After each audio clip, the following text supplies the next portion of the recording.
नमो अर्हन्ताणं नमो सिद्धाणं नमो आयर्याणं नमो वच्छायाणं नमो लोये सवसाहूणम्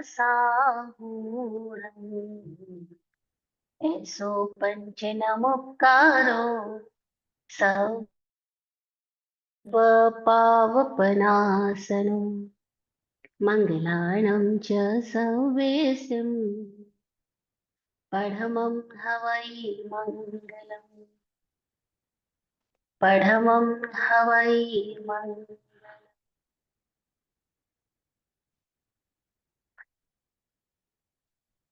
गुरु के ज्ञान का टीका मेरे मस्तक पे लग जाए।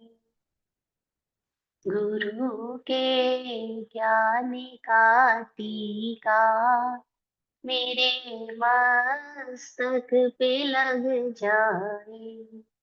मैं ना सोचूं ना कुछ समझूं, मैं ना सोचूं ना कुछ समझूं, गुरु जिन्हन में बस जाए।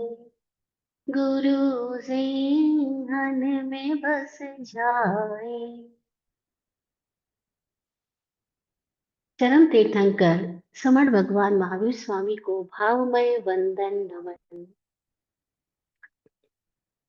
सावक साविका साधु और साध्वी रूप चतुर्विद तीर्थ को प्रणाम। इस श्लोक में उपस्थित प्रत्यक्ष अप्रत्यक्ष रूप से सहयोगी षट जीव निकायों के लिए सदैव आभार आभार आभार। परस्परोग्रहो जीवनाम का उद्घोष देने वाले विद्या वाचस्पति वाचक उमा स्वाति जी की प्रज्ञा को नमन। इस जीव को बोध और दृष्टि देने वाले आत्मज्ञानी पूज्य श्री विराट गुरु जी को नमन। सतत अपने प्रेम से सिंचित करने वाले स्वामी विकास जी को नमन।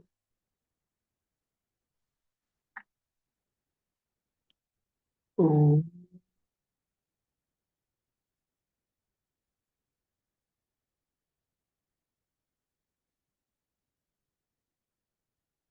ओम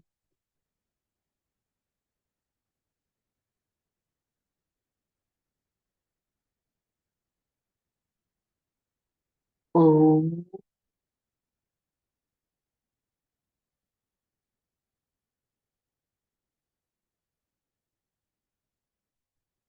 सिद्धा सिद्धिं मम दिशन्तु सिद्धा सिद्धिं मम दिशन्तु सिद्धा सिद्धिं मम दिशन्तु।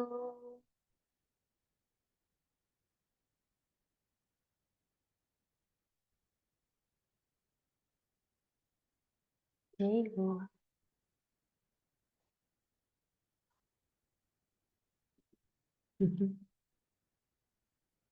तो बहुत मजा आ रहा है ये जानने में कि संसार क्या है, कैसे बनता है। संसार और कुछ नहीं, हमारे विभावों का वरदान है। जैसे मुक्ति हमारे स्वभाव का, ऐसे संसार हमारे विभाव का। और इस मजेदार बात को भी जान ले कि संसार का जनक, संसार को चलाने वाला, संसार को पैदा करने वाला कौन है।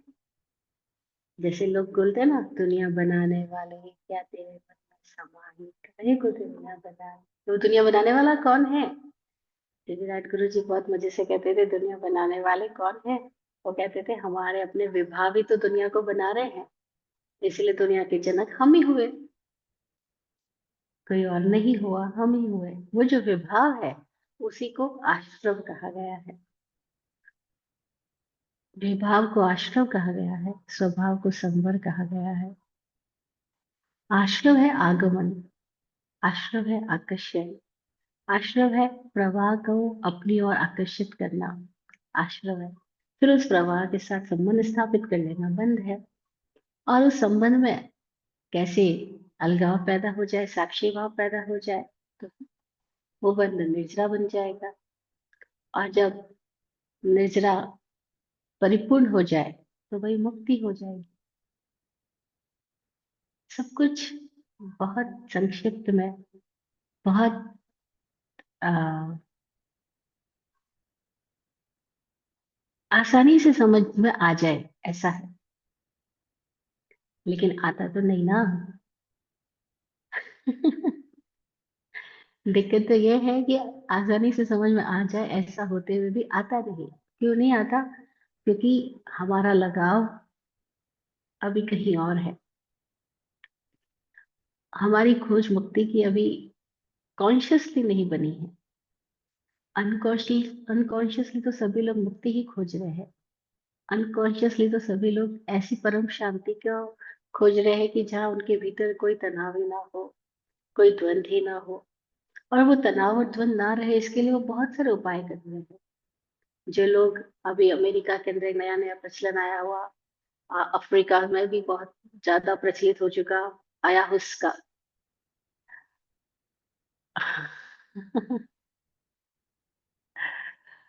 हाँ, वो आया हुस्का ले क्यों रहे हैं?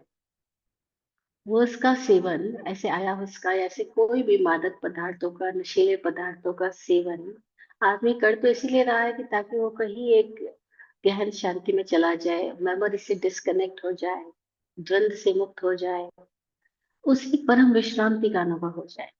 लेकिन ये विश्रांति का अनुभव किसी पर डिपेंडेंट होकर के वो लाना चाह रहे हैं। और ज्ञानी कहते हैं जो भी डिपेंडेंसी है वो बंधन ही है। मुक्ति का मतलब तो इंडिपेंडेंसी है, स्वतंत्रता है, इंडिपेंडेंस हो जाना है। तो ये तो सब डिपेंडेंसी है कि हम कुछ ऐसा खा लें, हम कहीं ऐसे मनोरंजन में मदमस्त हो जाए, 3 घंटे की मूवी में खुद को भुला ले। तो आत्मविस्मरण करके हम लोग क्या चाहते हैं? एक शांति, एक गहन शांति। लेकिन वो शांति टेम्परेरी आती है, डिपेंडेंट से आती है, डिपेंडेंसी से आती है। और इसीलिए अपने साथ अपना अपोजिट पोल भी लेकर ही आती है, और उसमें दुख द्वंद छिपा ही रहता है। जैसे ही उसका प्रभाव खत्म होगा नशीले पदार्थों का, आदमी वापस वही बेचैनियों को अपने भीतर पाएगा जो पहले थी, बल्कि कई गुना ज्यादा होकर के पाएगा। क्योंकि इतनी देर वो और अचेतन रह करके उसने और न जाने कितने तरह की भीतरी परतों में दबी हुई ऐसी वृत्तियों को और ज्यादा मजबूती देती है। इसीलिए वो और परेशान होएगा। तो ज्ञानी लोगों ने इसीलिए नशीले पदार्थों से आदमी को सावधान रहने को बोला। क्यों सावधान रहने को बोला? क्योंकि बड़ी मुश्किल से तो तुमने थोड़ा होश पाया, बड़ी मुश्किल से तो तुम प्रकृति से विकसित होते होते कहाँ पृथ्वी, पानी, अग्नि, वायु, वनस्पति, कृष्ण, वेंद्रिय, तेन्द्रिय, चतुरेंद्रिय, कितनी सारी अवस्थाओं से गुजरने गुजरने के बाद अब हमारे पास एक सचेतन अवस्था आई है, जहाँ हमारे पास मन है, हम संगी कहला रहे हैं, संज्ञावान कहला रहे हैं। संगीन समनस्क हमने पहले पढ़कर आए हैं। तो इतनी मुश्किल से तो हमें संज्ञा मिली, मन मिला, और अब जो स्थिति मिली उसे वापस पीछे लौटने का प्रयास क्यों करना? अब जो स्थिति आई है उसे तो कैसे हम आगे बढ़ जाए, हमें वो समझना है। हमें पीछे नहीं लौटता है। तो नशीले पदार्थ हमको पीछे की दिशा में धकेल देते हैं, हम जहां से आए वापस उसी दिशा में ले जाते हैं। हम वापस मूर्छित हो जाना चाहते हैं। लेकिन ज्ञानी कहते हैं मूर्छा में से तो बाहर आना है। क्योंकि जब तक मूर्छित है तब तक तो हम सब आश्रम के शिकार होंगे ही होंगे, बंध में पड़ेंगे ही पड़ेंगे, अपनी मुक्ति से दूर रहेंगे ही रहेंगे। तो क्यों ना हम सजग सचेत होकर के जिंदगी को जीने लगे। तो लास्ट सेशन में हमने जाना था, इस आश्रम के 39 वेदों की व्याख्या हमने शुरू की थी। जो 4th सूत्र जो 5th सूत्र था, वो फिफ्थ सूत्र था। आ, सूत्र था अवृत कषाय इंद्रिय क्रिया पंच चतु पंच पंचविंशति भेदा पूर्वस्य वेदा। पूर्वस्य वेदा मतलब सांप्रदायिक आश्रम के ये 39 भेद है। अवृत 5 प्रकार का, कषाय 4 प्रकार का, इंद्रियां 5 प्रकार की, अवृत कषाय इंद्रिय और क्रिया 25 प्रकार की। इस तरह से ये 39 भेद हमने जाने थे जो सांप्रदायिक आश्रम के है। सांप्रदायिक आश्रम का मतलब है जिसमें कषाय मौजूद है, जो अज्ञानी अवस्था है उसमें जो आश्रम हो रहा है, उसमें जो लगातार हम आ, मूर्छा के साथ ही संबंध स्थापित किए हुए हैं, या यूं कह दो कि अभी भी हम विभावों को पैदा कर रहे हैं और विभावों के प्रवाह में खुद को मर्ज करते जा रहे हैं। ये संसार बड़ा अद्भुत है। क्यों अद्भुत है? इसलिए अद्भुत है कि यहाँ प्रत्येक जीव प्रत्येक क्षण में स्वतंत्र भी है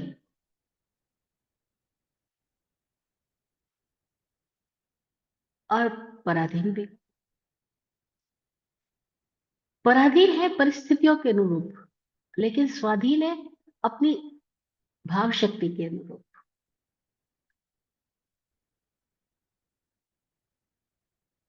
हो सकता है कोई इस प्रवाह में डूब रहा है और फिर भी तैरने का या तैरने का, मुक्त होने का संकल्प लिए हुए है, मुक्ति की आभा अपनी आंखों में बसाए हुए है।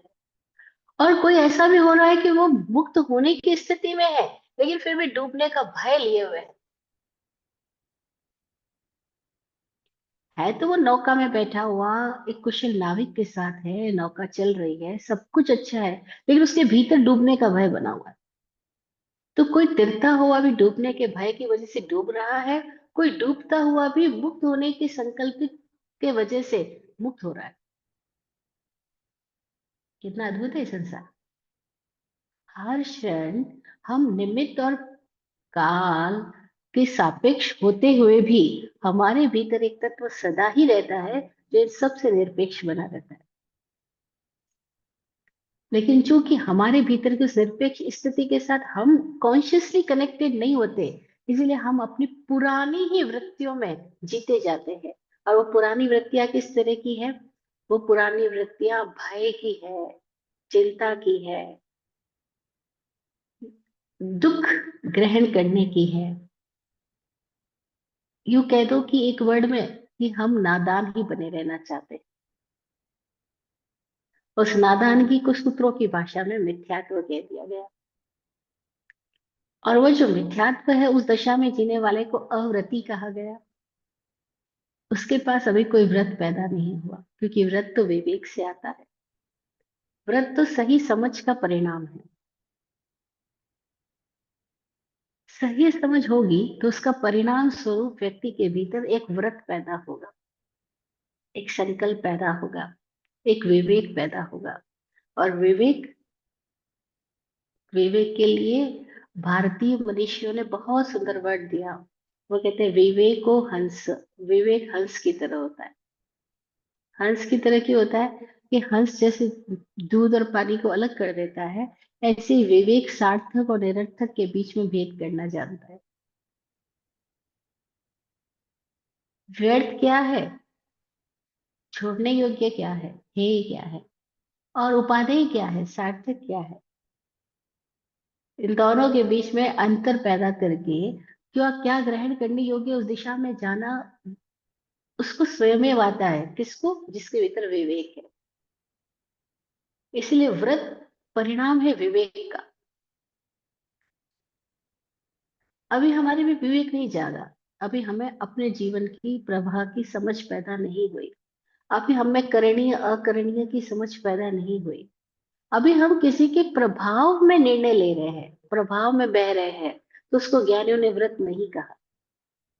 जैसे बचपन में हमने बहुत तरह तरह के प्रभावों में आकर के बहुत तरह के व्रत ग्रहण कर लिए। एक बार की बात है, हम छोटे थे, महाराज साहब लोगों के पास पढ़ने के लिए जाते थे, हमारे घर में से सारे लोग, हम सारी बहनें वगैरह।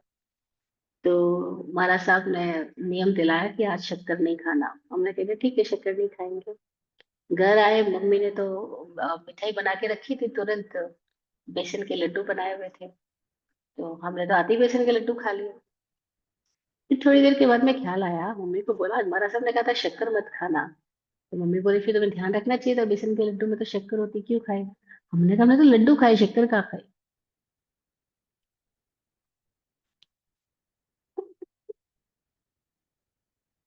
हमारे भीतर तो इतना ही था कि शक्कर मत खाना, महाराज जी ने बोला था। हमने तो लड्डू खा लिए, शक्कर तो खाई नहीं। लेकिन अब उस समय की ज्यादा नहीं, क्योंकि बचपना था ना, समझ इतनी तो थी नहीं कि उस शक्कर का बना क्या था, शक्कर के बने हुए कहाँ कहाँ किस किस पदार्थ में शक्कर जा सकती है, इतना ध्यान रखा जाए। वो तो महाराज जी ने मना किया था, हम व्रत ले आए। तो ऐसे हम कितने सारे व्रत ले लेते हैं। अब मेरी एक कजन थी, उसको महाराज जी ने व्रत दिया कि हर दिन सामायिक करना। एक हफ्ता बाद वो वापस गई महाराज जी के पास, तो महाराज जी ने पूछा सामायिक कर रही है रोज? तो उसने बोला नहीं। तो बोला तूने नियम तो लिया था कि मेरा हर हर दिन सामायिक करूंगी। तो बोला अभी नियम शुरू नहीं किया है मैंने।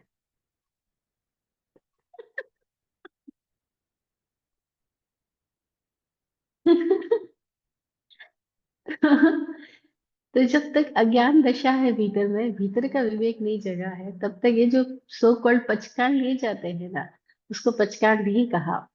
बहुत गजब की विवेचना जैन सूत्रों में मिलती है। उन्होंने पचकांड की भी क्लासिफिकेशन की है। उन्होंने कहा जो बिना समझ के पचकांड है वो दू पचकांड है। दू। जो समझ से पचकांड है वो सु पचकांड है। पचकांड के आगे भी सु और दू लगा दिया कि जो बिना समझ के आ रहे हैं वो दो ही है। दुखद ही है, दुष्ट ही है, दुविधा में डालने वाले ही है, द्वंद में ही ले जाएंगे। तो कहा दू पचकांड है। सुपचकांड कौन है? जो समझ और विवेक से स्वयं से आया है, जो किसी प्रभाव में नहीं आया, किसी प्रभाव में नहीं आया, अपने भीतर के विवेक दशा से आया है। तो अव्रत किसको कहा? अव्रत आश्रम है। अव्रत आश्रम कब क्यों है?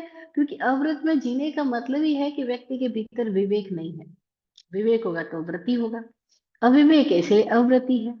अब जो अव्रत आश्रम है, इसके उन्होंने 5 वेद बताए हैं। तो लास्ट सेशन में हम यहाँ तक पहुंचे थे कि कैसे हमारे में विवेक जागे, और अगर विवेक नहीं है तो वो जो अव्रती अवस्था है उसको हम अपने भीतर कैसे समझ सके। तो उसको 5 वेदों से समझाया गया है। यूं तो अव्रत का मतलब हर क्षण ही अव्रत है, उसका भेद क्या होगा? जब अवृत्ति अवृत्ति है तो प्रत्येक क्षण में अवृत्ति है। अब प्रत्येक क्षण में अवृत्ति है तो वो प्रत्येक क्षण में जो कुछ भी कर रहा है वो सब अव्रत आश्रम का भेद ही है। अब वो अव्रत आश्रम का भेद ही है, क्योंकि अव्रत अगर चल रहा, खा रहा, पी रहा, बोल रहा, anything else, in every situation, in every position, he is अव्रति। तो सारे भेद अव्रत के ही हुए। अविवेक के ही हुए। लेकिन फिर भी इन्होंने 5 भेद किए। 5 भेद क्यों किए? क्योंकि कहीं इस मोटी बुद्धि को समझने के लिए हमारे लिए गाइडेंस दे दी उन्होंने कि भाई आदमी कहीं तो समझ जाए, किसी बात ही तो समझ जाए। तो अवरत आश्रम के भी 5 वेद समझाएंगे। 5 वेद हम सब ने बहुत सुन रखे हैं, कॉमन वर्ड से, फिर भी मैं दोबारा बोलती हूँ, क्योंकि जैन आगमों और सूत्रों को सुनने पढ़ने वाले लोगों के लिए तो ये वर्ड्स कॉमन हो सकते हैं। लेकिन जिन्होंने अभी तक जैन आगम जैन सूत्रों में कभी अपनी रुचि नहीं रखी या कभी उसमें गति करी ही नहीं है, उनके लिए वर्ड्स नए भी हो सकते हैं। तो क्या वर्ड्स है, जरा हम इस पे बात करें। पहले 5 शब्द पे चलते हैं। प्राणातिपात, मृषावाद, अदत्तादान, मैथुन और परिग्रह। ये 5 अव्रत आश्रम के भेद बताए गए हैं। इस सूत्र में तो यही कहा गया है कि अव्रती के 5 भेद, लेकिन कौन से 5 भेद है वो इस सूत्र में नहीं बताया गया है, क्योंकि सूत्र तो संक्षेप में दिया गया है, लेकिन इसी की व्याख्या जिन्होंने ये सूत्र लिखे उन्होंने ही कर डाले। यानी वाचक उमा स्वाति जी ने पहले तत्वार सूत्र लिखा, उसके बाद में उन्होंने तत्वार सूत्र की टीका भी करी है, भाष्य भी लिखा है, और उसमें उन्होंने इसके सारे भेद बताए हैं। तो उन्होंने इसमें अव्रत आश्रम के 5 भेद जो बताए वो क्या है? प्राणातिपात, वृषावाद, अदत्तादान, मैथुन और परिग्रह। और जो लोग जैन सूत्रों के परिचित है, जैन समाज के साथ जुड़े हुए, उनको पता होता है कि जो साधु बन जाते हैं वो 5 महाव्रतधारी होते हैं, है ना? वो 5 महाव्रत कौन से हैं? प्राणातिपात का विरमण, वृषावात का विरमण, अदत्तादान का विरमण, मैथुन का विरमण और परिग्रह का विरमण। ये 5 ही प्रकार के आश्रमों से वो मुक्त होते हैं, यानी उनमें इतनी समझ भी होना उतना विवेक भी जागृत होना, और उस विवेक के परिणाम स्वरूप उनका जीवनचर्या व्रत युक्त चर्या हो जाना, तो वो साधु के पंच महाव्रत की इस भूमिका में आ पाते हैं। ठीक है। लेकिन मूल आधार क्या है? विवेक। विवेक का मतलब क्या है? जागरण, जागरूकता, होश आ जाना, मैं कौन हूँ इसको जान जाना, मैं कौन हूँ और कौन नहीं हूँ, ये भेद विज्ञान आ जाना। जब तक मैं कौन हूँ और मैं कौन नहीं हूँ यही नहीं पता लगा है, तब तक बाकी की सारी स्टोरी पैदा ही नहीं हो सकती, है ना। क्योंकि यात्रा की शुरुआत सबसे पहले इसको जानने से तो होगी कि यात्री कौन है, वो कहाँ खड़ा है और उसको जाना कहाँ। अगर उसको, यात्री को यही नहीं पता मैं हूँ कौन, खड़ा कहाँ हूँ और जाना कहाँ है, तो वो यात्रा करेगा ही कैसे? नहीं। वो बचपन में हमने कहानी आप बहुत सुनी पड़ी थी ना, उसमें कहानी थी ना कि जंगल में 11 मित्र चले गए, और वो 11 मित्र जंगल में से गुजरते हुए नदी पार करने लगे। जब नदी पार करके एक किनारे से दूसरे किनारे पर आने लग गए, तो मित्रों ने गिनती करी कि हम 11 बराबर आए, कोई एक आध डूब तो नहीं गया। तो जो भी मित्र गिनती कर रहा है वो कह रहा है अरे 10 ही आ रहे हैं, एक कोई डूबा है हमारे में से। सुनी थी बचपन में ये स्टोरी। तो वो दूसरा कहता है रुक तू मत गिन, मैं गिनता हूँ, तो गलती हो सकती है। वो भी, उसने भी गिना, उसने कहा 10 ही है यार, कोई एक तो गायब है हमारे में से। ऐसे करके उन 11 ही मित्रों ने गिनती कर रहे हैं, 11 ही मित्र कह रहे 10 ही है, कोई एक तो गायब है हमारे में से। वो एक कोई डूब गया जो हमें पता नहीं चल रहा, वो एक कौन है जो डूब गया जो पता नहीं चल रहा। तो ये सारे बैठ के वहां सिर पकड़ करके रोने लग गए। तो दूसरा कोई यात्री वहां से गुजर रहा था, उसने पूछा तुम सब रो क्यों रहे हो, क्या हुआ तुम्हारे साथ में? तो उन्होंने बताया कि हमारे हम 11 मित्र आ रहे थे, नदी क्रॉस कर रहे थे, और एक कोई हमारे में से डूब गया है। बोले क्यों, क्यों डूब गया एक? कि हमने गिनती करी 10 ही आ रहे हैं। तो वो जोर जोर से हंसने लगा। वो कि तुम 11 तो हो। अब वापस गिनती करी उसने, देखो गिन करके बताया सबको, देखो तुम 11 हो। बोले हाँ 11 है, तो हमारे को 10 कैसे आ रहे थे? कि तुमने बाकी सबको गिना, खुद को गिना नहीं। 10 क्यों आ रहे थे? तुम सबको तो गिन रहे थे, खुद को तो छोड़ ही रहे थे, इसीलिए तुम 10 आ रहे थे। हर आदमी 10 ही गिन रहा है, 11वां गिन ही रहा है, क्योंकि वो खुद को तो छोड़ रहा है। और हम भी पूरी जिंदगी ऐसा ही करते हैं। हम बाकी 10 की गिनती कर रहे हैं, बाकी सब चीजों की गिनती कर रहे हैं, सब चीजों को जान रहे हैं, लेकिन वो जो खुद है उसको तो हमने जाना ही नहीं, उसको हमने पकड़ा ही नहीं, उसको हमने गिना ही नहीं है। ना गिना है, ना गुना है, ना जाना है, ना परखा है, ना देखा है, ना जांचा है। तो फिर होगा क्या? बाकी सबकी गिनती करते रहो तो फिर वो नहीं आएगा, अरे हम में से एक को एक कम है। वो एक कौन है? कम है। तो भगवान कहते हैं पहले उस एक को जान लो, जिसको जानने के बाद और कुछ जानने योग्य नहीं रहता। बस एक को जान लो, जिसको जानने के बाद कुछ और जानने की आवश्यकता ही नहीं बचती, इच्छा ही नहीं बचती। बस एक को जान लिया तो सबको जान लिया। और वो एक कौन है? वो 11 लोगों ने जो गलती करी वही हम लोग गलती कर रहे हैं, बस एक को छोड़ के बाकी सबको जान रहे हैं, है ना। तो अव्रत आश्रम में हमें सबसे पहले समझने योग्य बात यह है कि आश्रम तब तक है ही जब तक खुद को जानना ही नहीं, है ना। और आश्रम तब तक रहेगा ही जब तक हमें यही नहीं पता कि हम है कौन, हम खड़े कहाँ हैं, और हमें जाना कहाँ है, होना क्या है। तो अभी तो हम चूंकि तत्वार सूत्र की बात कर रहे हैं, तो हम इस अपेक्षा से वर्णन कर रहे हैं। कभी अगर हमने आचारक सूत्र पढ़ा, तो आचारक सूत्र की यात्रा जब करेंगे तो हमें पता लगेगा कि वहां शुरुआत इस बात से की जा रही है कि हम ये जान ले कि हम आए कहाँ से। कितनी अद्भुत बात है। आचार की शुरुआत आचार से नहीं होती है, आचार की शुरुआत ज्ञान से होती है। और ज्ञान का पहला कदम 11 को जानने का नहीं है, ज्ञान का पहला कदम एक को जानने का है। और वो एक कौन है? वह जो उसके भीतर प्रश्न पैदा हुआ है। तो क्या वो प्रश्न पैदा हो गया है? क्योंकि हम अव्रत आश्रम की बात तो कर रहे हैं, और अव्रत के साथ ही व्रत समझना होगा, क्योंकि दोनों जुड़े हुए हैं ना। अगर अव्रत समझ में आएगा तो व्रत समझ में आएगा, व्रत समझ में आएगा तो अव्रत समझ में आ जाएगा, है ना। तो शुरुआत यहाँ से होती है कि हम कैसे अपने भीतर एक समझ पैदा हो जाए, तो हम व्रत की भूमिका में आते हैं। वो समझ नहीं होती है तो हम अव्रत की अवस्था में रहते हैं। तो जो अव्रत की अवस्था है, इसका मतलब अविवेक, अजागरण, बेहोश चित्त की बेभान दशा, है ना। उस बेभान दशा में हमारी जो जीवनचर्या है उस जीवनचर्या में चूंकि प्राण धारा हम सबके भीतर बह ही रही है, इस शरीर में हम जो रह रहे हैं वो प्राण धारा की वजह से शरीर में टिके हुए हैं। जैसे हम एग्जांपल देते हैं कि ये बल्ब जल रहा है, ये एसी चल रहा है, ये फैन चल रहा है, तो इसके पीछे कोई करंट है। अगर करंट ना हो तो बल्ब पड़ा रहेगा, चलेगा नहीं। अगर करंट ना हो तो एसी का ये डब्बा पड़ा रहेगा, चलेगा नहीं। तो इसके पीछे कोई करंट है जो इसको चला रहा है। तो ऐसे ही इस शरीर में है, उसके भीतर कोई करंट है जिसकी वजह से शरीर में हमारा जीवन गतिमान है। उस करंट का नाम प्राण है। तो वह जो प्राण धारा है उसका अतिपात है। प्राणातिपात जो है वो अवरत आश्रम का पहला भेद है। प्राणातिपात आश्रम है। अब प्राणातिपात मतलब क्या है? कि वह जो प्राण धारा, वह जो करंट बह रहा है, उस करंट को बहने की तीन स्थितियां हो सकती है। क्योंकि जब अतिपात शब्द दिया, प्राण अतिपात, तो अतिपात का मतलब है कि अतिपात है तो कोई ऐसा भी हो सकता है जो सहज पात हो, और कोई ऐसा भी हो सकता है जो पात ही ना हो, पतन ही ना हो, ऊर्ध्वगमन हो। हाँ हाँ, हो तो सकता है। तो तीन दशाएं हो गई प्राण प्राण के साथ में। क्या तीन दशाएं हुई? एक दशा है कि प्राणों का सहज वर्तन हो रहा, प्राण सहज रूप से गतिमान है। जैसे हम देखें, हमें प्राण का बहुत ज्यादा अनुभव नहीं है, हम जीव प्राणों से रहे, लेकिन हमें प्राणों का अनुभव नहीं है। तो कोई बात नहीं, थोड़ा बहुत श्वास का अनुभव तो है। क्योंकि जिसको हम श्वास कह रहे हैं, योगी लोग उसको श्वास मात्र नहीं कह रहे हैं। योगी लोग हमारे श्वास लेने और छोड़ने की प्रक्रिया को खाली श्वास लेना नहीं कह रहे, वो कह रहे हैं हम श्वास के साथ प्राण वायु ले रहे हैं,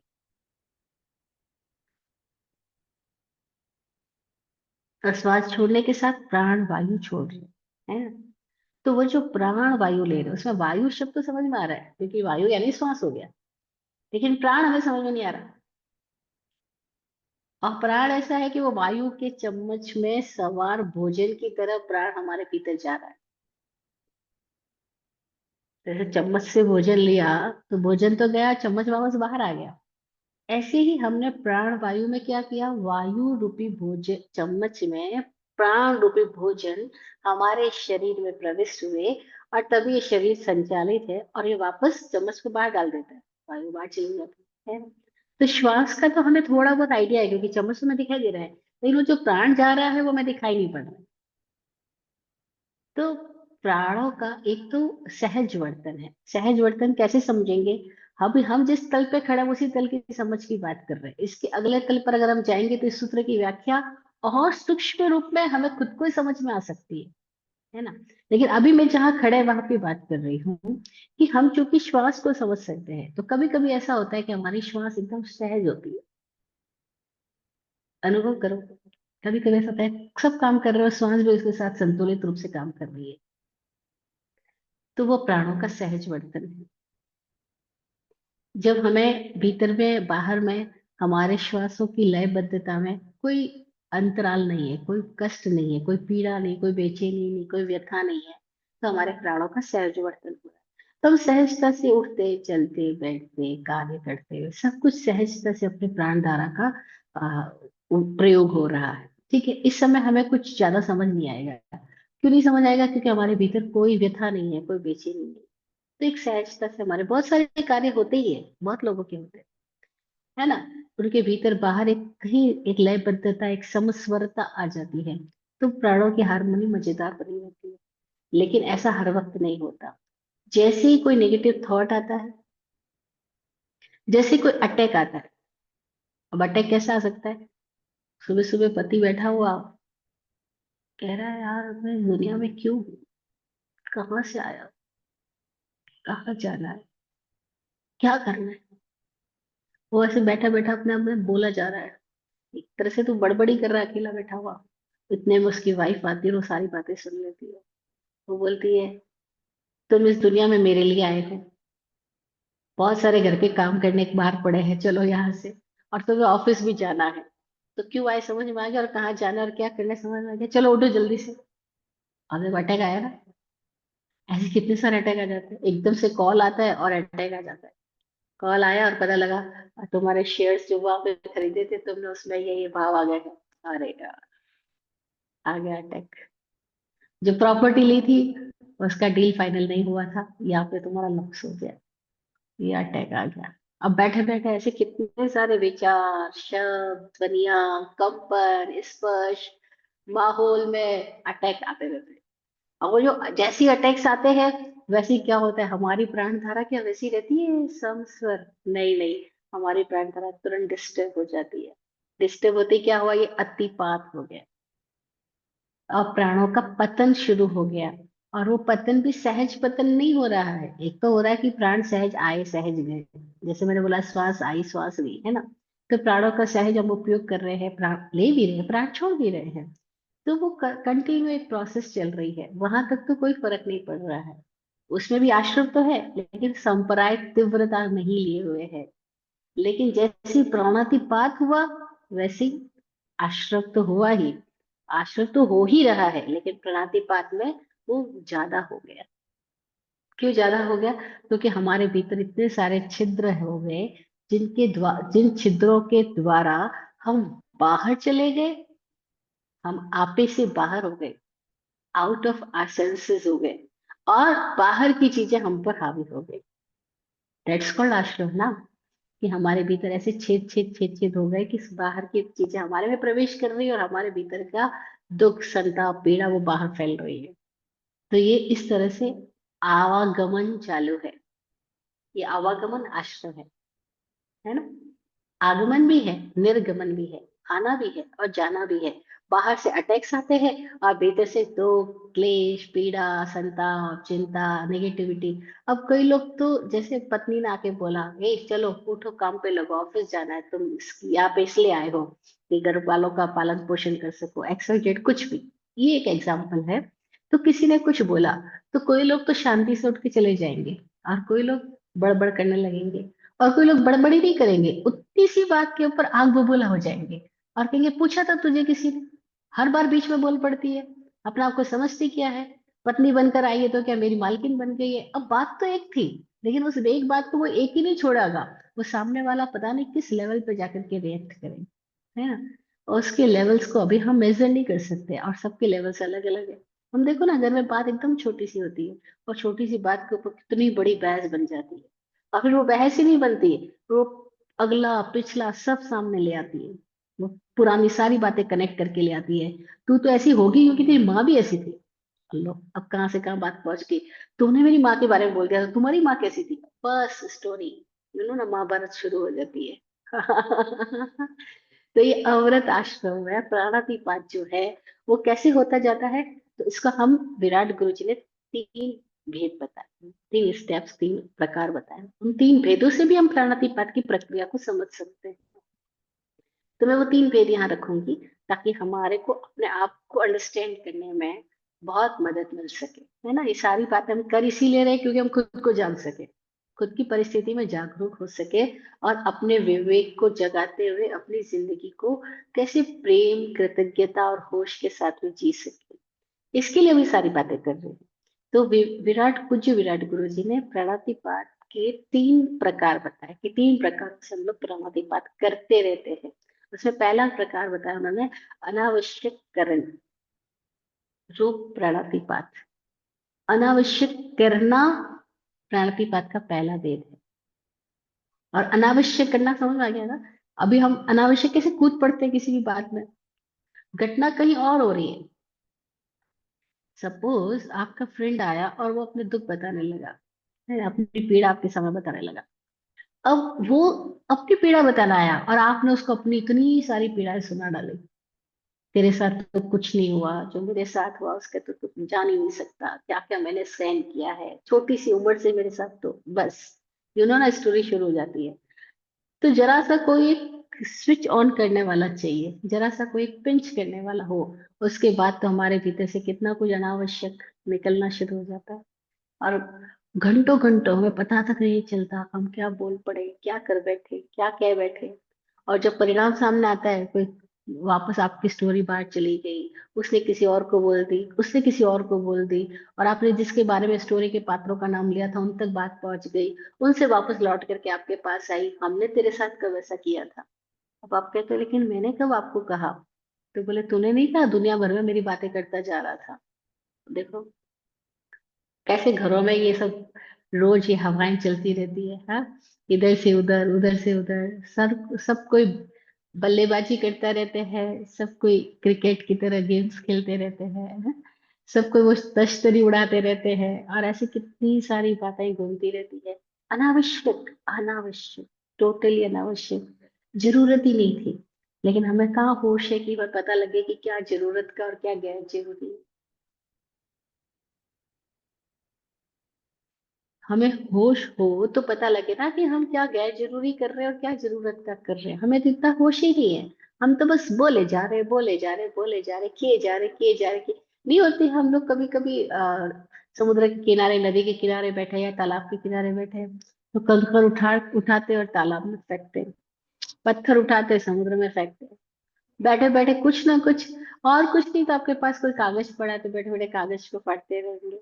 और कुछ नहीं तो पहले मैंने देखती थी लोगों के पास में बॉल पेन होती थी, वो बॉल पेन का switch on off, on off, on off. और कुछ नहीं, लोग बैठे बैठे अपने पैर हिलाते रहेंगे, ऐसे जोर जोर से पैर, अरे हिला क्यों रहे? तुम सीधे सीधे बैठ जाओ, कुर्सी पे बैठे हो। लेकिन वो कुर्सी पे बैठे हुए लगातार लगातार ही चलते चले जा रहे हैं, क्योंकि उनका दिमाग चल रहा है ना। तो वो अनावश्यक करते जा रहे हैं। ऐसे कोई लोग दिन भर गुटखा दबाए हुए अनावश्यक चबाते जा रहे, चबाते जा रहे, फिर कुछ भी बोले जा रहे हैं, बीड़ी फूके जा रहे हैं। ऐसे कितने अनावश्यक कार्य है, अगर हम थोड़ा सा होश में आके देखें तो हमें पता लगेगा, हाँ, मैं सुबह से शाम जो करता हूँ उसमें आवश्यक कितना और अनावश्यक कितना है। तो अनावश्यक कर्ण रूप प्राणातिपात का, प्राणातिपात को समझने का एक फर्स्ट डायमेंशन है अनावश्यक करना।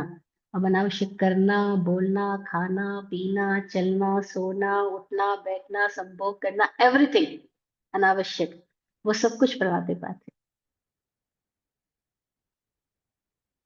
कुछ भी हो सकता है इसके अंदर। कई लोग होते हैं और कुछ नहीं तो टाइम पास करने के लिए किसी को कॉल मिलाएंगे, कॉल मिला के बातें करना शुरू कर देंगे। कि क्यों भी क्यों कर रहे हो सब कुछ, अनावश्यक हो रहा है। लेकिन इसलिए कर रहे हैं क्योंकि बैठे खाली बैठे थे, तेरी याद आ गई इसलिए तुझे कॉल कर दिया, जब तुझे कॉल कर दिया तो फिर पंचायती शुरू होती बस। तो अनावश्यक करण प्राणातिपात, इसमें कि प्राणों का अतिपात हो रहा है, पता ही नहीं लग रहा हम अपने भीतर क्या क्या दुख, शोक, चिंता, बेचैनी, संताप, पीड़ा इकट्ठी किए जा रहे हैं, और इकट्ठे किए हुए मलबे को औरों पे फेंके जा रहे हैं। पहले खुद ने इकट्ठा किया, फिर वही हम दूसरों को देते चले जाते हैं।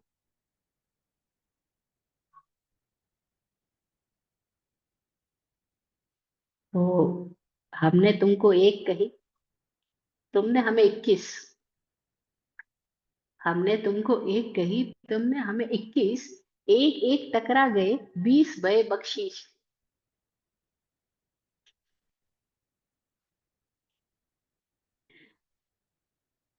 एक एक तो टकरा गए और 20 और बख्शीश में मिल गए। और ऐसे ही होता है जब दो लोग आपस में मिलते हैं तो वो एक कहना शुरू करता है, वो 21 कहना शुरू करता है। वो अपनी हाँकने लगता है, अपने बाप दादाओं की, हम अपने बाप दादाओं की हाँकना शुरू कर देते हैं, वो अपने गुरुओं की हाँकने लगता है, हम अपने गुरुओं की हाँकने लग जाते हैं, वो अपनी परंपरा की हाँकने लगता है, हम अपनी परंपरा की हाँकने लग जाते हैं।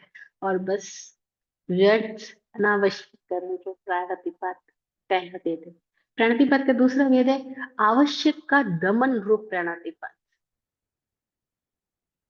अब देखो, अनावश्यक करना जहाँ प्राणातिपात है, वहां आवश्यक का दमन कर देना, रिप्रेस कर देना, सप्रेस कर देना, आवश्यक को नहीं करना, जो एसेंशियल है लाइफ के लिए, उसको भी नहीं करना, वो भी प्राणातिपात है।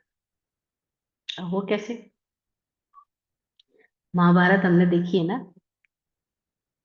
गांधारी विवाह करके जब आई धृतराष्ट्र के पास में, अब धृतराष्ट्र इस बात से खुश हो रहा था कि कोई आंख वाली स्त्री मुझे मिलेगी तो मेरी आंखों की जगह वो मेरी आंखें बन जाएगी।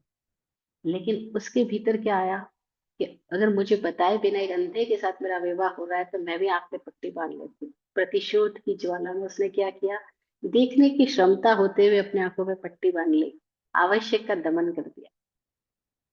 और ये दमन कब किस रूप में निकला वो हमें पता है आगे की स्टोरी में। ये तो एक स्टोरी है ना। केवल गांधारी के जीवन की नहीं है, हम अपनी जिंदगी में देखें, न जाने कहाँ कहाँ प्रतिशोध के बदले के लिए, कहाँ कहाँ प्रतिक्रिया स्वरूप हम अपने ही आवश्यक जिंदगी को खुद ही दमित करते चले जाते हैं। जैसे नहीं होता, आपने देखा घरों में लोग गुस्से में जब आते हैं तो खाना पीना छोड़ देते हैं। कई लोग हैं, जिस दिन गुस्सा आ गया उस दिन खाने की छुट्टी। कोई उल्टे भी है हमारे जैसे, गुस्सा आ गया तो भी यार मजे से खाना तो खाते हुए, खाना नहीं छोड़ सकते।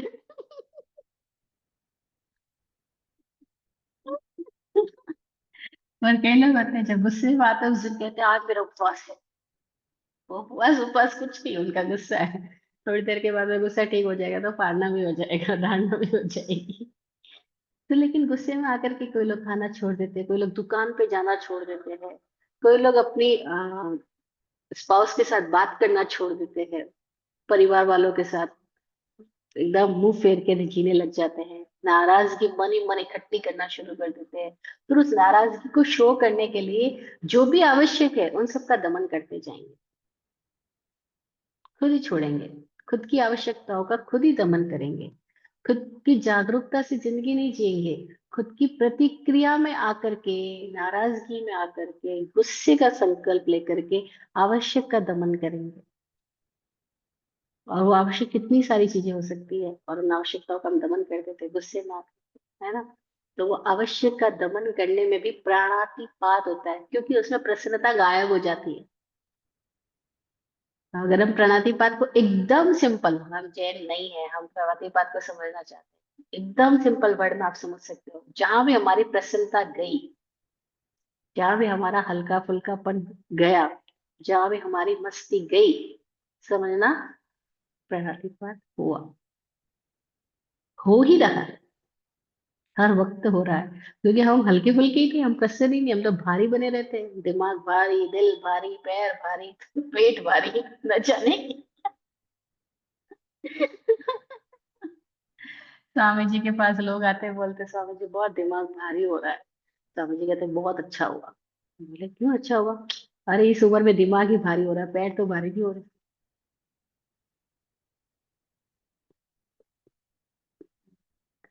तो वो किसी भी आदमी को इस मोड़ पे आके हंसा देते हैं कि वो आदमी एक बार तो अपनी पीड़ाओं को भूल के हल्का फुल्का हो ही जाए। वो किसी भांति हंसाना जानते हैं। बहुत अद्भुत है कला उनके पास में, क्योंकि वो खुद हल्के फुल्के रहते हैं ना, तो कोई कोई भी बात एकदम चूटियों में, एकदम चूटी में ले लेते हैं, अरे वाह ये तो बहुत ही आराम हो गया, बहुत मजा हो गया, हर चीज को मजा में बदल देते हैं। तो कितनी गजब बात है। एक बार एक आदमी आया बड़ी परेशानियों का पहाड़ लेकर के, उसने इतनी सारी अपनी सारी स्टोरी सुनाई। मेरे साथ उसने धोखा किया, ये गया, मेरा पैसा यहाँ खा लिया उसने, ये हो गया वो हो गया। जब सारी स्टोरी पूरी हो गई, स्वामी जी तालियां बजाए, बोले अब तो नाचो गाओ डांस करो। बोले आप पागल हो गए हो, मैं इतना परेशान हूँ और आपको ये नाचना गाना डांस गाना कैसे आ रहा है? स्वामी जी बोले अरे मजा करो, इस सारी परेशानियों के बावजूद हम सांस ले पा रहे हैं, हम जिंदा है। ये नहीं दिखाई पड़ रहा है कि इस सबके बावजूद हम जिंदा है, मरे ही नहीं अभी तक। अरे जिंदगी का तो मजा ले लो, ये सब तो होता रहेगा। लेकिन हमको आता नहीं है। प्रणातिपात जब हो रहा होगा, अब इतने भारी हो जाएंगे, हमें कुछ समझ ही नहीं आएगा। और हम पहले बात कर चुके हैं कि जो तेरे संताप वही है पाप, वही है पाप, वही है पाप। उगड़े आत्म गुण समझ ले पुन, समझ ले पुन, समझ ले पुन। जब हमने पुण्य और पाप की बात की थी तो कहा था जो हमें पतित कर रहा है वो पाप है। जो तेरे संताप वही है पाप, जो हमारी पीड़ाएं हैं वो पाप है। और पीड़ा लेने की आदत पाप है, वो हमें समझ नहीं आ रहा। हम समझ रहे पैसा चला गया वो पाप है, पैसे के जाना बिल्कुल भी पाप नहीं है। पैसा आया या गया उसका तो स्वभाव ही आना और जाना है, क्योंकि पुद्गल का मतलब है आया राम गया राम। पुद्गल का तो मतलब ही आया राम गया राम है, वो तो आएगा और जाएगा। लेकिन जो संताप हो गया वो पाप हो गया। और आने जाने में जो मस्ती हो गई, जो मौज बना लिया, जो प्रसन्न बने रहे, अपनी प्रसन्नता नहीं खोई, वो पुण्य हो गया। तो किसी अनुभवी लोगों ने ये भी कहा कि प्रसन्नता पुण्य है और पीड़ा पाप है।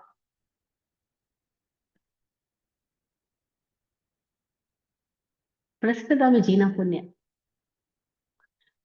स्वामी स्वामी जी अपने अनुभव सुनाते हैं कभी कभी, तो कहते हैं कि वो जिस आश्रम में रहे थे माधवपुर में, उसमें जो स्वामी जी थे उनका नाम था स्वामी ब्रह्म वेदांत जी। उनको सब लोग वहाँ भगवान बोलते थे आश्रम में। तो कहते भगवान के पास जब कोई आता तो भगवान सबको एक बात कहते थे कि जी मत जलाना, बस जी मत बालजे। गुजराती में बोलते थे जियो जियो मत बालजे, अपने आप को दुखी मत करना। क्योंकि खुद को दुखी किया तो अनावश्यक भी करोगे, और आवश्यक का दमन भी करना है। आवश्यक का दमन करने का मतलब दुख पैदा करना है ही, और दुखी आदमी आवश्यक का दमन करेगा। नहीं आता हमारा मूड खराब है तो हम नहाएंगे नहीं, मूड खराब है किसी से बोलेंगे नहीं, मूड खराब है ये काम करेंगे नहीं, मूड खराब है पढ़ाई करेंगे नहीं। अब आवश्यक का दमन हो रहा है, बताइए चल रहा। कोई लोग गुस्से में आकर के कैसे कैसे निर्णय ले लेते हैं, और फिर निर्णय के बाद में पछताना भी शुरू होता है, लेकिन गुस्सा है। तो गुस्से को पाल करके जो निर्णय लिए जा रहे हैं, जो अपनी ही जीवन धारा को के प्रवाह को खुद ही हम चट्टान डाल के रोक रहे हैं, वो आवश्यक का दमन रोक रहा है।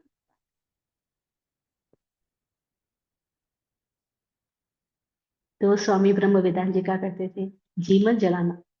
और एक बात बड़ी मजेदार वो कहते थे सबको, वो सब जो भी आता जाता उनसे कहता था स्वामी जी कुछ तो बोलो। जैसे अभी भी स्वामी जी के पास लोग आते बोलते कुछ तो बोलो। तो स्वामी ब्रह्म वेदांत जी जिनको सब भगवान कहते थे बोलते अब कुछ तो बोलो। तो भगवान पता क्या कहते थे, वो सबको कहते थे मौज लो, रोज लो, नहीं मिले तो खोज लो।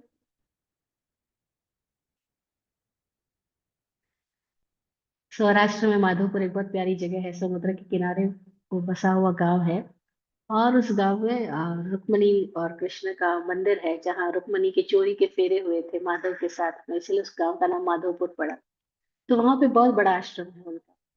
और वो सबको एक ही बात, मौज लो, मजे लो, रोज लो, नहीं मिले तो खोज लो। यानी हल्का फुल्का रोना, जिंदगी में जी क्यों जलाना आपने, परेशान मत होना। क्योंकि जैसे तुम परेशान हुए तो परमात्मा तुम्हारे भीतर ही है, कहीं बाहर थोड़ी है। तुमने उस परमात्मा को परेशानी दे दी, पीड़ा दे दी। अब परमात्मा कहीं है तो वो दुखी लोगों को पसंद नहीं करेगा, वो सुखी लोगों को पसंद करेगा, क्योंकि उसका स्वभाव आनंद रूप है, तो वो आनंदित लोगों को पसंद करेगा, वो परेशान लोगों को थोड़ी पसंद करेगा। तो प्राणातिपात मतलब परेशानी स्थितियां। जब तक हम परेशान हम प्राणातिपात में हैं। अब परिस्थिति कैसे भी हो, हम उस हर परिस्थिति में मौज ले सकते हैं। कोई आदमी बर्तन धोते हुए मौज ले सकता है, मजे से गुनगुनाते हुए डांस करते हुए बर्तन धो सकता है।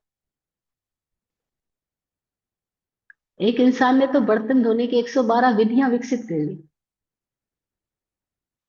तो बर्तन कैसे धोए जा सकते हैं, 112 तरीके पैदा कर लिए बर्तन धोने के, वो तो हम कल्पना भी नहीं कर सकते। कल इस शरीर का जन्मदिन मनाया जा रहा था, 12 अक्टूबर मेरा बर्थ डेट होता है। तो हम सारे लोग इकट्ठे हैं, क्योंकि हम स्वामी जी के साथ सब 16 लोग ट्रेवल कर रहे हैं चार धाम यात्रा में। तो बर्थडे का केक वगैरह लेकर आए, तो मैंने स्वामी जी को बोला कैसे करे केक कट। स्वामी जी बोले तो केक को हाथ में पकड़ो और गोल गोल डांस करो, फिर उस केक को अपने गाल पे लगा लो। मैंने वही डांस करना शुरू कर दिया, केक को हाथ में लेकर के। दो बड़े केक थे, दोनों बाउस हाथ में लिया और मजे से डांस कर रही हूँ। अभी सब लोग वैसे जैसे केक कटते हैं वैसे ही कट क्यों करना, केक कट करने के भी कितने सारे तरीके हो सकते हैं।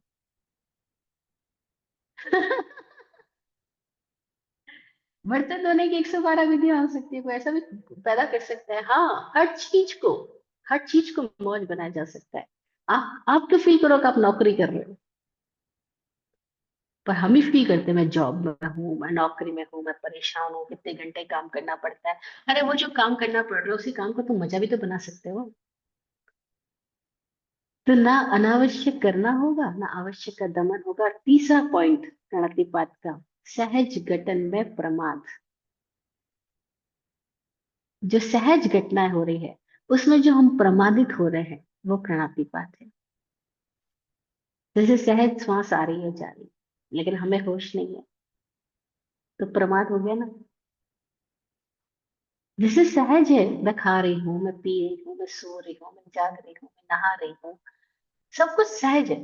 लेकिन जो सहज कार्य है, सहज घटनाएं हैं, जो हर दिन की बातें हैं, सहज घटनाएं जो कुछ हो रही है उसमें प्रमाद है, तो वो भी प्रणातिपात।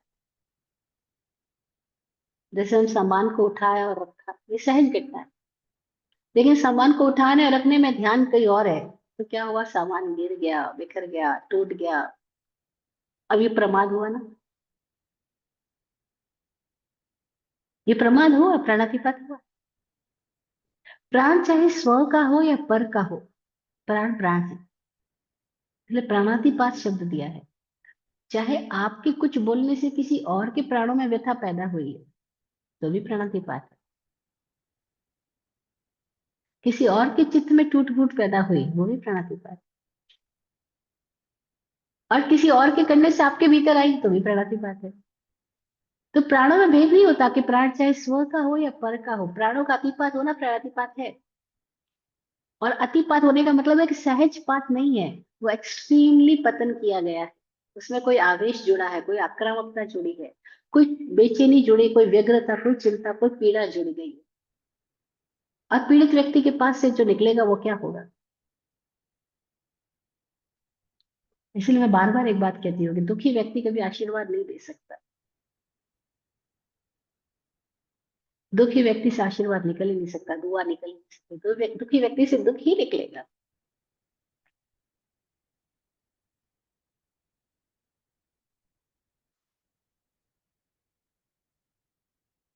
और हम सब क्यों दुखी, हमें दुख के फ्रेम में रहने की भी आदत पड़ गई है।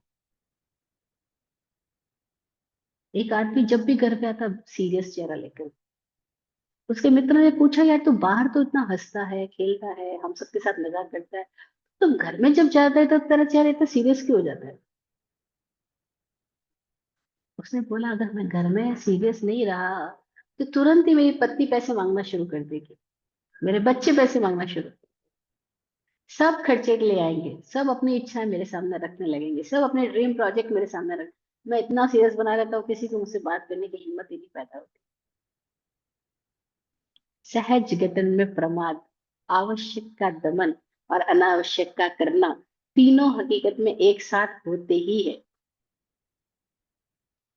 क्योंकि जब अनावश्यक कर रहे हो तो आवश्यक का दमन हो रहा है, और जब आवश्यक का दमन हो रहा है और अनावश्यक कर रहे हो तो सहज हर घटना में प्रमादित तो हो ही।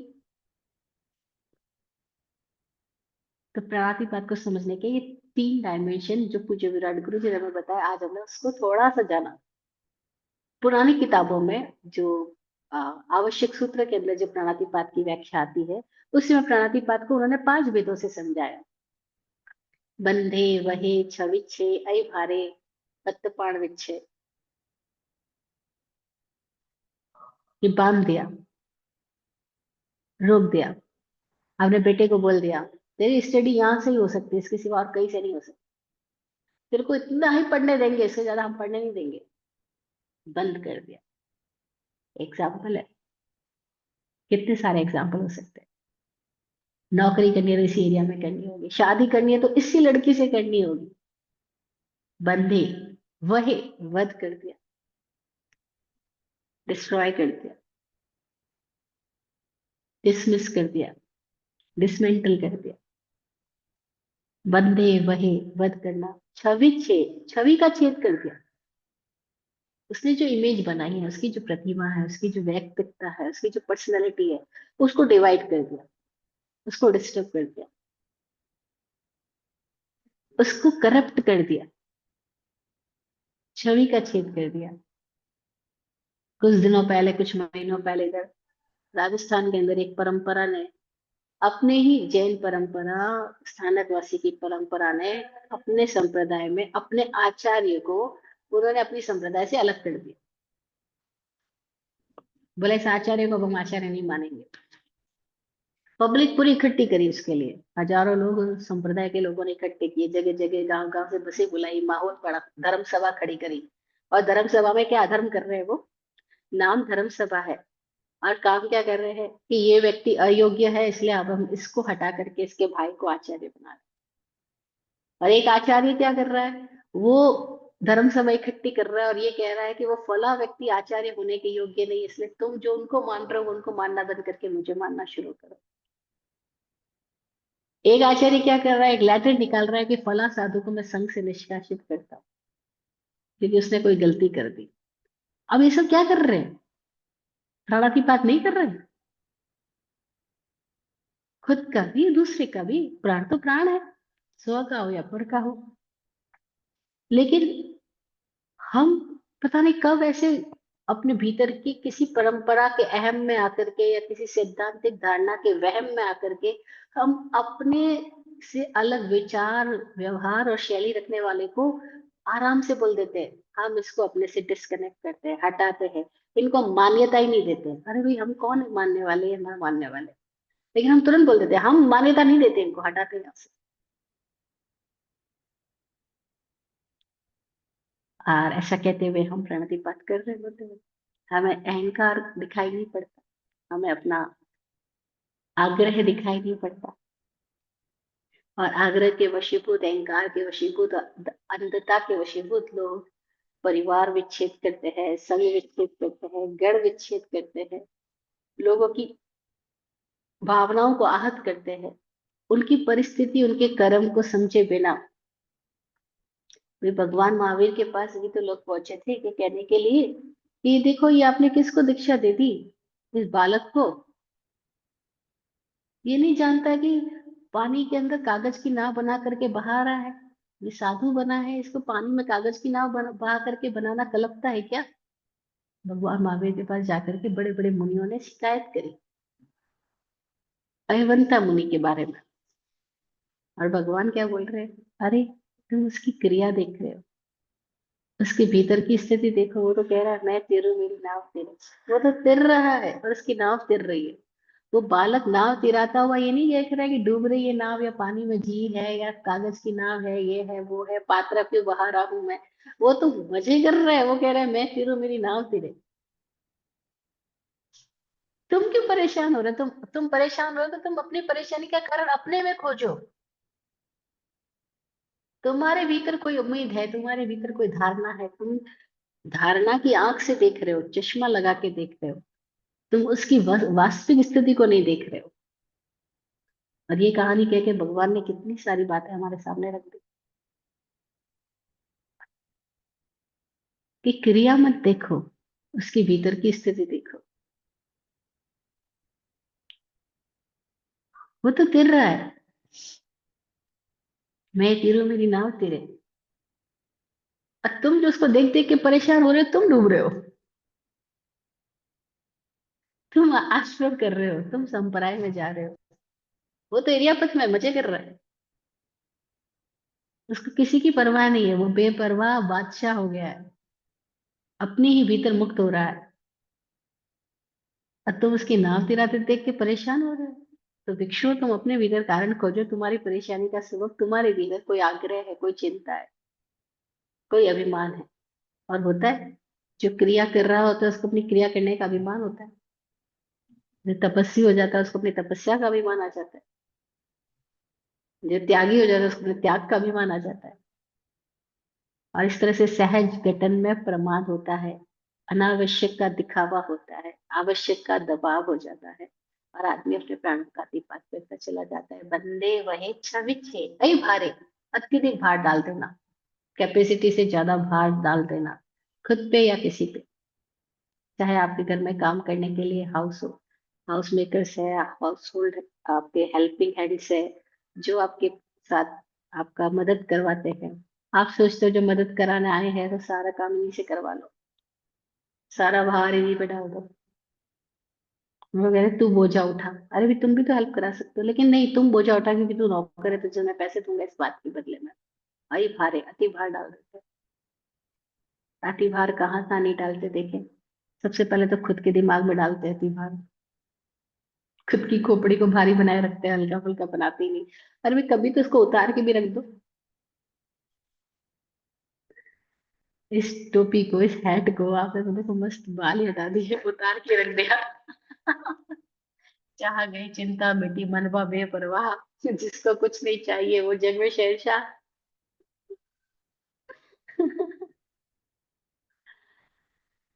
तो कैसे कैसे प्राणातिपात होता है, हम इसको समझ रहे हैं। बंध से, वध से, छविच्छेद से, अति भार से, और भक्तपाण विच्छेद करने से।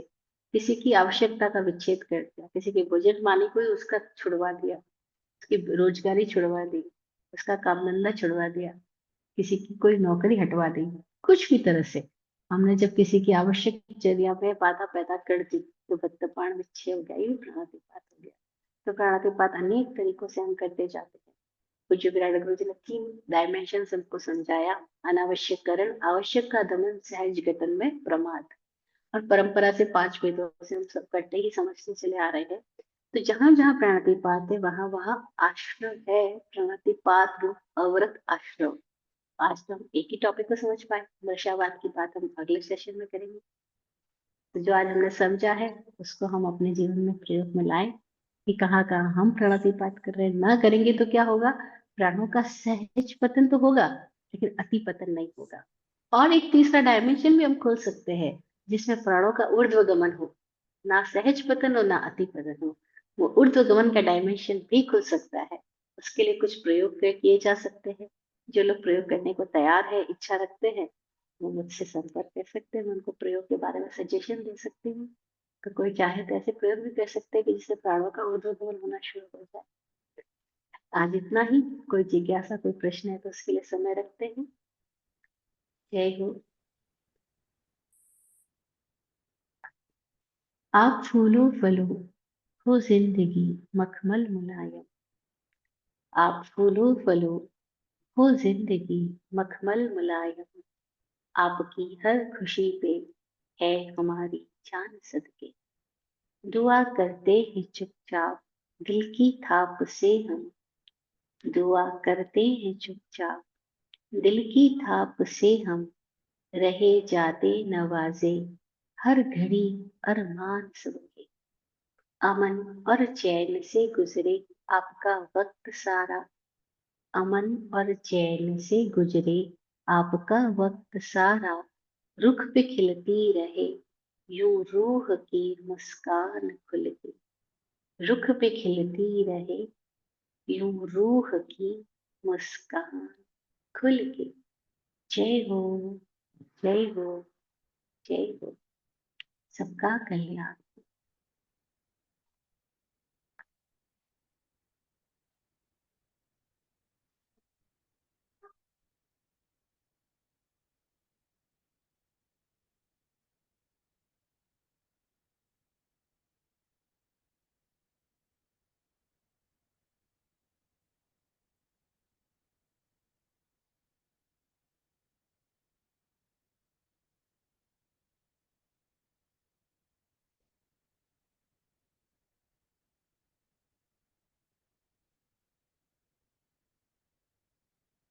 ओम शांति।